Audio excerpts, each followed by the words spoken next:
Hey everybody, Damon D here, and what I'm going to do today is review the top 20 best grunge albums of all time. Let's do it! So the only rule here is that no band can appear on the list more than 2 times. 1 through 10. Let's do it! Okay, so number 10 we have Mudhoney, Super Fuzz Big Muff from 1988. Now this is one of the releases that probably had a huge influence on the scene. So this is more of an EP. It comes in at about 22 and a half minutes, and there's 6 tracks here. So not quite the full album, but still very influential and an amazing record. So on a track like Mud Ride, you can definitely hear that kind of dirgy, slow, kind of heavy march, which sounds a lot like some early Melvins too. So I'm sure they were probably influenced by this. So In and Out of Grace, which is the album closer, that's a really great track. It's really heavy. The guitars are snarling. It's really good representation of that kind of early Mudhoney sound. And then the opening track, Need, really gets things off on the right foot here. So again, Mudhoney, Super Fuzz Big Muff, number 10. Okay, so at number 9, we have Hole, Live Through This. This was from 1994. Really blew the doors off the band. And the thing about Courtney Love is kind of like maybe the Replacements a little bit. You didn't know what you were going to get. Either you're going to get amazing, kind of energetic, crazy performance, or it's a total train wreck. But that was one of the things about seeing Hole live, which I did see them actually. It was Hole, Nirvana, and Dinosaur Jr., I believe, in Tijuana, Mexico. And then the opener, Violet, really gets off to a really great start here. One of the things about this record is you kind of have that, screaming, crazy, wild, grunge vibe, but then you also have very hooky choruses here. So Courtney Love really had the idea of kind of combining, this kind of harder edge with hooky choruses. Track 2, Miss World, another one. And then another track on here, Doll Parts. That's another one with really great chorus, So again, what's great about this album is the intensity, the choruses, there's the quiet, the moving up to that heavy kind of screaming and, intensity and the lyrics too, probably a more feminist stance on things. So at number 9, Hole, Live Through This.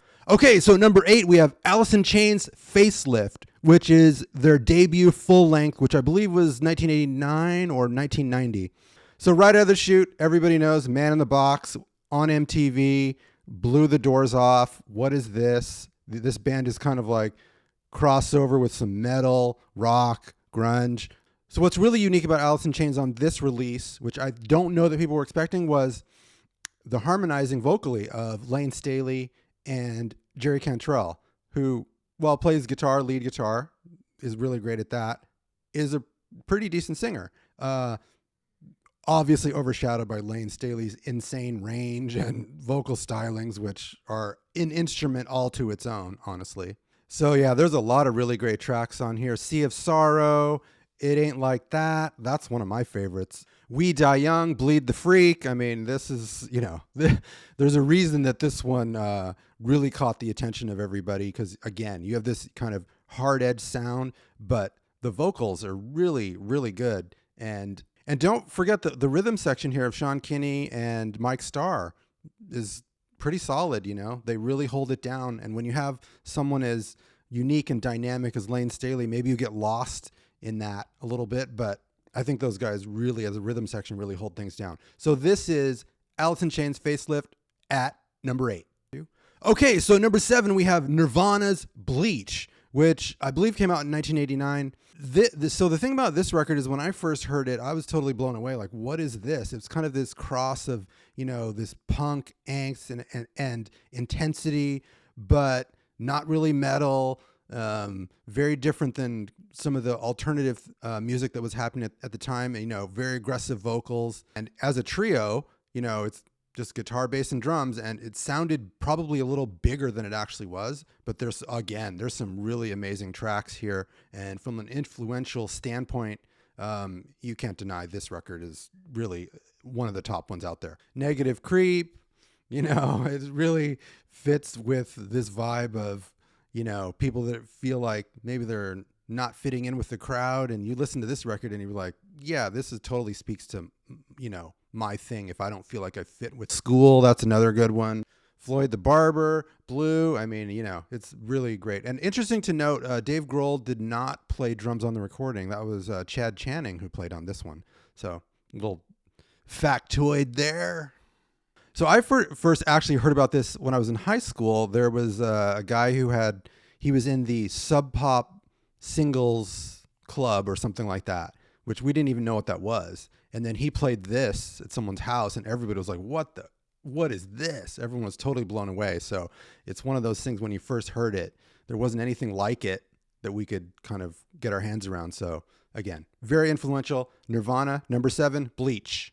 Okay, so at number 6, we have Soundgarden, Super Unknown. So this is one of the records that really took Soundgarden to the next level. Black Hole Sun was pretty much a mainstream hit for them. I remember seeing that on MTV when MTV still played videos. Kind of a different song for them, a little bit slower intro, the choruses, and, obviously Cornell has an insane vocal range. But I think maybe there was some songs on here with some more accessible choruses compared to maybe some of their earlier releases. Spoon Man, everybody's well aware of that. It's a great track. 4th of July, that's one of my favorites. That's a fantastic track right there. And what's great about this, again, is Soundgarden is doing all these alternative tunings, which makes the music more interesting from a guitar perspective. And then obviously Matt Cameron's insane, level of musicality with his drums. Ben Shepherd really brings in some kind of weirdness to, non-standard ways of playing and tunings and songwriting, which is great. Obviously, Kim Thile's leads, everybody's well aware of how good those are as well. And then, 2 of the tracks here that I like the most probably are Limo Wreck and Like Suicide, which is a really great drum-heavy focused, this guy is banging the heck out of those floor toms. That's a really good song if you're a drummer, Like Suicide. So again, number 6, Soundgarden, Super Unknown. Okay, so at number 5, we have Smashing Pumpkins, Siamese Dream. Here we go. This one really blew the doors off. This is a really great release. An interesting note, though, is that Billy Corgan apparently played all the guitar and bass parts himself and even acknowledges he was somewhat of a control freak. So I don't know what it was like being in a band where somebody would just play all of your parts. That must have been weird. Anyway, the point is, this is a really great record. Cherub Rock, that's a great song. Mayonnaise, Disarm, Rocket. I mean, it just goes on and on. And I think Smashing Pumpkins really put things together on this release. The previous release, Gish, is a really great record, but this one kind of really brought everything together. So one of the things about this is, this was probably kind of bordering on, alternative rock, maybe in the alternative rock grunge area, and maybe not as punk or aggressive as maybe Nirvana was going. The songs here were probably a lot longer, extended guitar solos, but again, I think it still fits in to that kind of that zone. And again, these are all labels anyway, but again, amazing record. So this is number 5, Smashing Pumpkins, Siamese Dream. Okay, so at number 4, we have Pearl Jam with 10, their debut record, which I think initially didn't do that well, but with kind of that Temple of the Dog promo and people picking up on who Eddie Vedder was, and some of the scene was kind of exploding, that this took off like a rocket ship to Mars again. And then Pearl Jam really had a significant kind of boost from MTV, of course. Jeremy, Alive, Even Flow, that's a great song. Why Go, that's another one. And then they have some songs that maybe didn't really fit in the grunge mold necessarily. They probably were a little more album rock, kind of mainstream rock, but part of the scene. There's definitely grunge influences with some of the songwriting and singing. Deep, Garden, Black. These are, the thing about this album is there's not a lot of clunkers, right? They really got this for a debut. It's pretty amazing that you could write that many good songs, because it's not easy to do. And if you look back over a lot of artist histories, the first album is not usually the one with 8 or 9 really solid tracks, but this is it for them for sure. There's no doubt this is very influential. They had a lot of top 10 hits off of this record. So number 4, Pearl Jam. Okay, so number 3, we have Alice in Chains' Dirt. from 1992. So this record was massive. I think what Alice in Chains did was they took kind of what they did on Facelift and then just kicked it up, 4 notches to really make an intense, aggressive, kind of dark record. The lyrics here are really dark. And I remember at the time when it came out, listening to it thinking, if this guy is kind of, if Layne Staley is just, posing and writing kind of dark lyrics, or if this guy's really living this stuff, wow, that's crazy, because some of the stuff on here is really dark. Songs like Down in the Hole, Junkhead, and Wood, which was a hit for them, that was on MTV a lot. I believe that was on the Singles soundtrack as well. Them Bones, Rooster, Rain When I Die. Again, this one, I think. And then what was unique about Layne Staley on this one was, obviously we know about his vocal range, but he kind of had these like weird vibrato. He would do this weird that, and then he would just go into a very hooky chorus. So it was kind of all over the place, but it was really unique. Again, he uses his voice is almost like another instrument. Not everybody can do that, so it's really unique. And then again with Jerry Cantrell doing a lot of the background vocals, and the two of them playing off of each other vocally, I think works really well. And then with a song like Junkhead, the lyrics, wow, they're pretty dark. I don't go broke and I do it a lot. And what I would say is don't do drugs. Okay, so we have Alice in Chains, number 3. Okay, so at number 2, we have Soundgarden, Bad Motorfinger. So what we've got here is some really great tracks, Jesus Christ Pose, some great alternative tunings. Again, Matt Cameron's drumming, which is off the charts. And this is the first record with Ben Shepherd, so he brings in his songwriting, tunings, unique perspective. I think the rhythm section here is really good. Rusty Cage is a really great song and just drives it, just really just that driving do do do do do do do do do do do do do. I mean, it's just really good. And then I think vocally here, obviously Cornell, we know about his range, but I think this record, than the previous one, which was Loud Love, they kind of focused on maybe some choruses more and kind of a fuller songwriting picture. A song like Outshined, that's a really great track. And the drums here, amazing. I think even the production really helped this record too. I think it's really kind of crack audio from a recording perspective, with the drums sound great, the bass, the guitar, the vocals, everything's mixed really well. And I think the thing about Bad Motorfinger is that it's a little shorter than Super Unknown, so I think you're going to get a better overall album. I think it's slightly better. You get a better album with a little bit less tracks. I think once you get over 12, 13 tracks, it becomes a little bit too much. Slaves and Bulldozers, they really, really took it to the next level from where they were. So Soundgarden, number 2. Okay, so at number 1 we have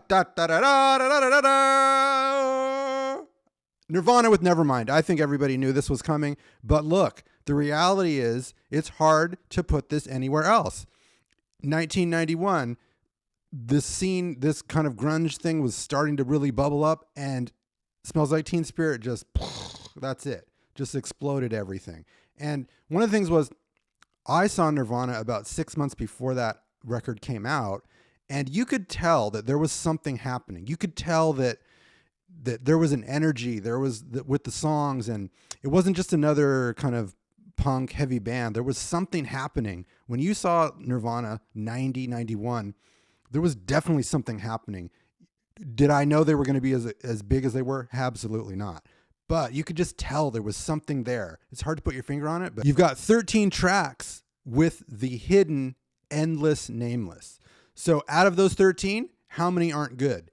Very few. So there's really an amazing amount of quality here. In Bloom, Come As You Are, Breed, it just keeps coming. They keep coming, right? And you think, oh, where's the weak song? Drain You, Stay Away, On a Plane. And then if you weren't listening for the hidden track, number 12, Something in the Way would be the closer, which I think was in the most recent Batman movie. Cello on that track, and it's not something you would think of, this kind of punk, distortion, grunge thing. So, I think Nirvana really hit their stride with this one. Was it kind of overexposed and overplayed? Maybe a little bit, but that's not their fault.